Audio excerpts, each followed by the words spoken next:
Hey guys, it's Michelle Pippin, and you are watching episode 8 of the Women Entrepreneur Success Show, brought to you by the premier platform for coaching and mentoring for the seriously driven woman entrepreneur. And I am super excited that you're here. Today, we're talking about the energy of I ain't playing around and how what you are tolerating slows you down in your business. And so that is what we're talking about. But first, I want to highlight Denise Hughes of denisehughes.org and talk about what she has done for the entrepreneurs that I know, and also in my own personal relationship with money. Denise Hughes is the author of the book Make, Save, Spend, Give. She absolutely transformed my relationship with the money that I was making. I happened to have like a bird's eye view when she was writing that book. And I'm like mentoring her while she's writing this book. And she called me like the book midwife. And the whole time I'm reading, I'm like, oh my God, she is talking to me, right? Because I've always said like making money, I know how to do, right? It's what I get paid to do. It's always, what I've kind of built my business on. But managing that money was something entirely different. And so Make, Save, Spend, Give is the name of her book. She also has a membership called Women Talking Finances, or WTF, which she did deliberately. And it's an amazing membership. It's super affordable. And it allows you to start to transform your relationship with money. It takes you out of like the BS that you tell yourself about money, like I don't make enough to save, or I don't want to look at it or whatever. So it's a really great program. So you can visit her at denisehughes.org. But I just wanted to feature her today as the woman entrepreneur featured on the Success Show. But I want to talk deliberately about the energy of I ain't playing around, right? You know that look that you got from your mom, right? That said, give me a thumbs up actually if you remember the I ain't playing around look from your own mother, right? That look that says, I ain't tolerating this no more. Like, you guys get your act together. I'm sure maybe it could be a look that you give your own kids if you have them, right? It's not something that we just stop in one generation, right? We all have that look that we give our kids. And that is the, that not playing around look. It's an energy. We see it in women who struggle with their weight, right? They struggle with their weight when they're married. And you'll hear them say like, I've tried this diet, I've tried that diet, no matter what, nothing works. And then their marriage dissolves. And all of a sudden, like these women who couldn't lose weight to save their lives, which is a phrase they use, they couldn't lose weight to save their lives. All of a sudden, they drop that weight like a hot potato. Why? Because of the I ain't playing around energy. Right? They're not going to tolerate anything less than losing the weight that they feel like is keeping them from being desirable. Right? Same thing is true for people who can't muster an ounce, an iota of a desire for sex. They get into the dating world outside of the marriage world, and all of a sudden they find it, right? Because they ain't playing around anymore. It's an energy. In business, I ain't playing around requires that you have a focused vision of what you're doing and an intolerance for anything else, right? It's an intolerance for things that do not fit in what you're doing. What I see is that there is an energy of here's what I want, but I'm willing to tolerate X, Y, and Z on my way to get there. Here's what I want, but I have to do X first. Here's what I say that I want, but I'm willing to do whatever, this, that, or the other in the meantime. And that energy slows you down so dramatically in your business. And the reason I know this is not because I read about it, right? The reason I know this is because my own business has been dramatically slowed by what I have tolerated in my business, right? So here's some things that you tolerate in your business. Now remember, for you, it is anything other than that vision that you hopefully set for yourself at the beginning of the year. And as an aside, don't just write out your vision once a year, for God's sakes, right? Like if it's worth doing, do it every single day. Don't write out your vision and your goals once a freaking year, right? You want to look at them every day. You want to stare them down. You want to say, I gotcha, right? I'm not going to forget. I'm not going to walk away. I'm not going to betray you, right? Write your goals down every single day. But remember, something that you're tolerating that's slowing you down is anything other than that which fits into the vision that you are building. So many times we think that we've got to pay our dues, and I'm not talking about not hustling. I'm a hustler. Just stay with me. I think in terms of paying our dues, showing up one way in order to get to this, or doing this right now in order to get to here. And we start to dilute our brand. We start to dilute the leader that we really are. We start to dilute all of this stuff because we have what we're doing in order to, right? We're tolerating things we think we have to do in order to get what we want. So here are some things that you might tolerate, right? Maybe you tolerate people paying you late, right? I started out not tolerating that pretty well because I couldn't afford for them to pay me late, right? So I was always pretty dogged on that. But the truth is, I had read something a long time ago that said that rich people get paid up front and poor people get paid after the work is done. And I determined that I was going to get paid up front like the rich people. So you might be tolerating late pays, and you might think you've got to do that because what if you piss them off by billing them for what they owe you, and then they leave you or whatever. Like, these are things that people tolerate all the time. People paying late, people not paying the way they should or not paying what they should. You might also tolerate a lack of response, right? This is something that I had to recently kind of let myself go on because, I was tolerating people not responding to me regarding Women Who Wow, because I thought, like, these people have to be part of us. These people have to be part of us. It's not like I was sitting around, needing their money to pay my power bill. I wanted them to be part of us. And I finally was like, you know what? Me tolerating their lack of response and hanging on to it is really slowing me down. And frankly, it takes away from the people who are always responsive. And I'm not going to give that any other energy. Right? I stopped tolerating that. I literally just let those people go. In some cases, I unfriended them on Facebook. I'm not mad at them.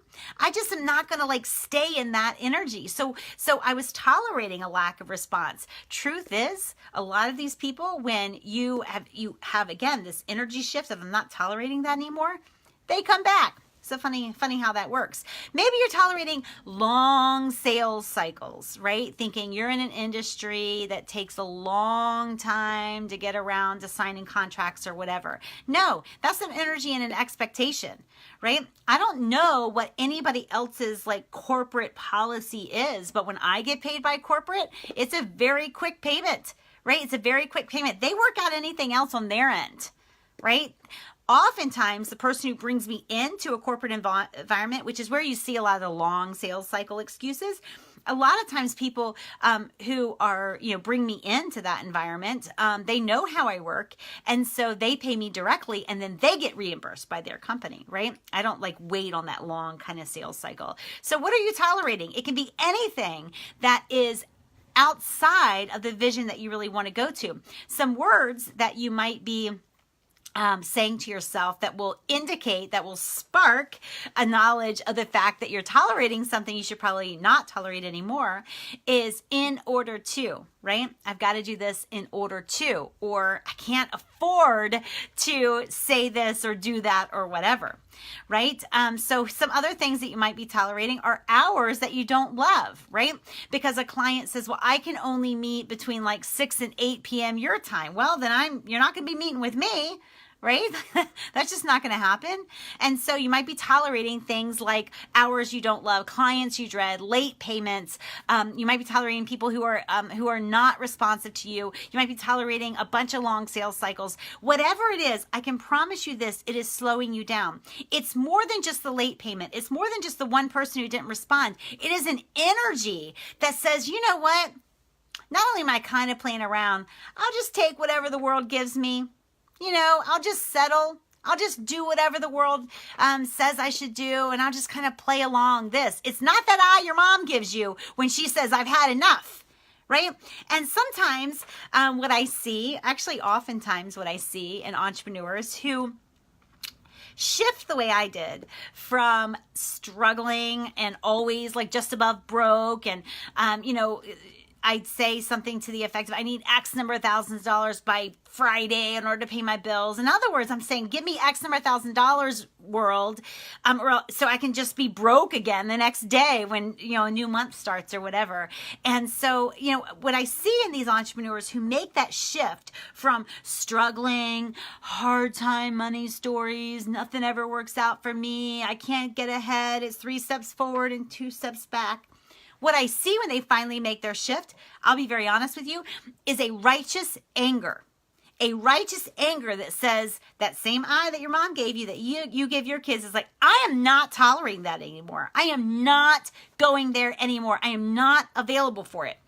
Instead, what happens in the struggling stage of their business is they're tolerating all sorts of stuff, and they're beaten down by it. Their energy is beaten down by it. They don't feel honored. They don't feel in demand. They don't feel excited to go to work because they've tolerated all these things that make their own business miserable for them, right? Like, who does that? A lot of people do that. And as soon as you get to the point where you are not playing around anymore, then you will get to a point where you tolerate so little in your business, it starts to evolve into exactly the vision that you started out with. Right? That's a funny thing, because what happens is when you start to cut out the things that you're tolerating, what emerges is just like, is it Michelangelo? I don't know who, I don't know, somebody who carves statues, right? Like, what emerges is what you were really going for in the first place. You don't like carve out a certain vision without chopping away at anything that's not that vision. All of this really is to say that we had a vision at the beginning of the year. You had a vision, I had a vision. If we're not playing around about reaching that vision, we will start daily chipping away at that which does not look like that vision, right? So here are 2 things that you can do. And the first is no less important than the second. The second is no less important than the first. So the first thing is to make a list of, what am I tolerating in my business right now?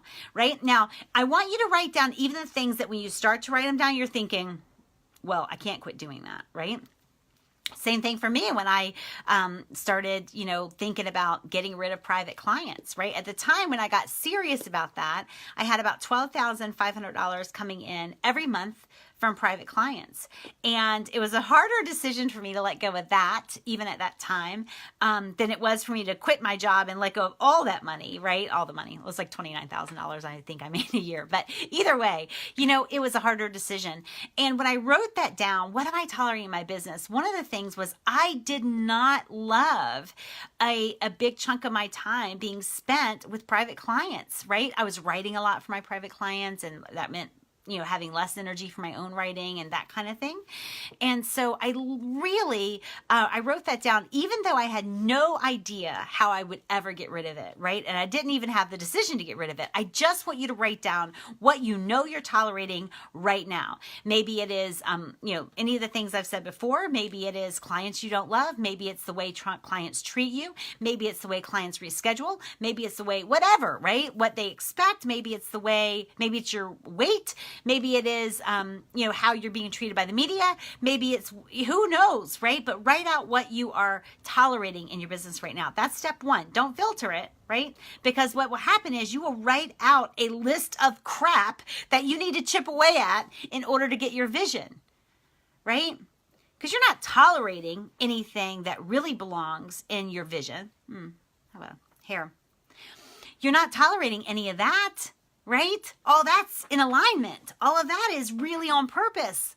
So what will emerge is everything you need to get rid of, which is a pretty empowering picture, even if you don't know how you're going to do it. And then the second thing is figure out a way to cut out what you're tolerating. Figure it out. Right? So brainstorm on that. How could I get by with no private clients? What would I need to do? What would my finances have to look like?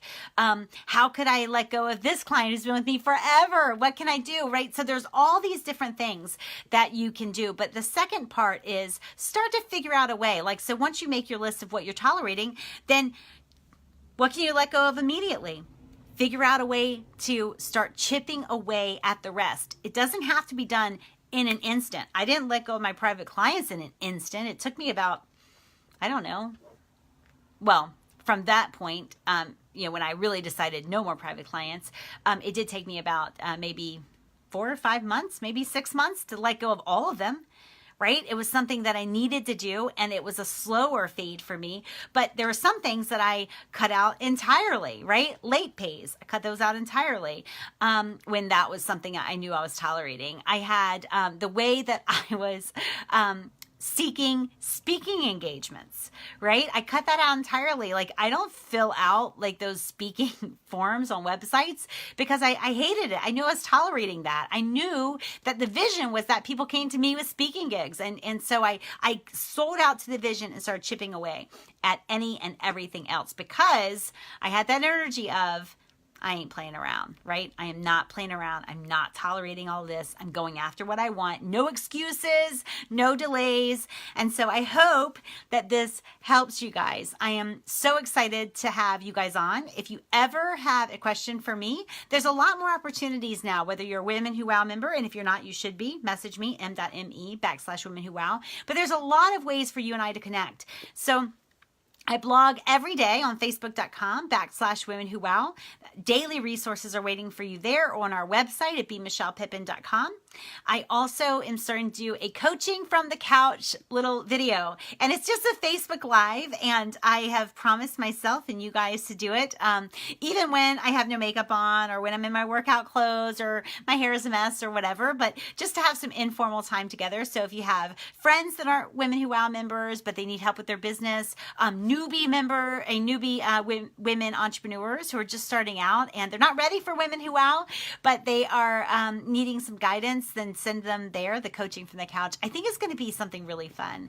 And of course, we'll have the Women Entrepreneur Success Show here every Tuesday around 11:45 is when we start. So 8 a.m. Eastern time. All right, guys, talk to you soon. I appreciate you guys being here. Please let me know what you'd love to learn next and what you'd love for me to cover next. Thank you, Brenda, for the coaching from the couch shout out. It's brand new. I think today is my second day doing it.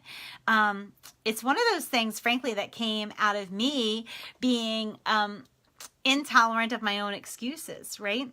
The truth is, I've set a goal to 10 times my business this year. And I'm not so delusional as to think that my result is going to be 10 times without my effort being 10 times, right? And so I'm like, okay, I need to, thank you, Alicia, for the shout out. I need to constantly be messaging. I need to 10 times my effort in this arena. Joan, it is on our public Facebook page, facebook.com/Women Who Wow. And I'm just doing it. I'm not setting a time for it every day. I may not do it every day, but it'll be pretty close to daily.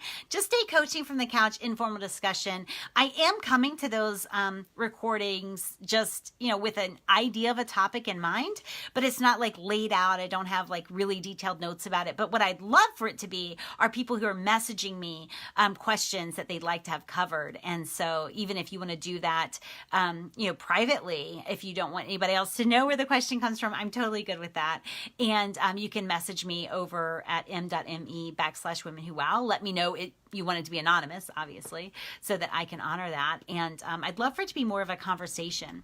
So very excited about that. But that was born of me saying, you know what I'm tolerating? I'm tolerating my excuse that I'm only going to show up on video once a week. And I'm tolerating this thinking that things have to be perfect, or I've got to be in my, my actual formal office in order to record, and I have to have the right lighting. And I'm like, you know what? All of those excuses are BS, and I'm tolerating them. And so I just kind of let it go, and I'm really excited about the coaching from the couch. So I hope that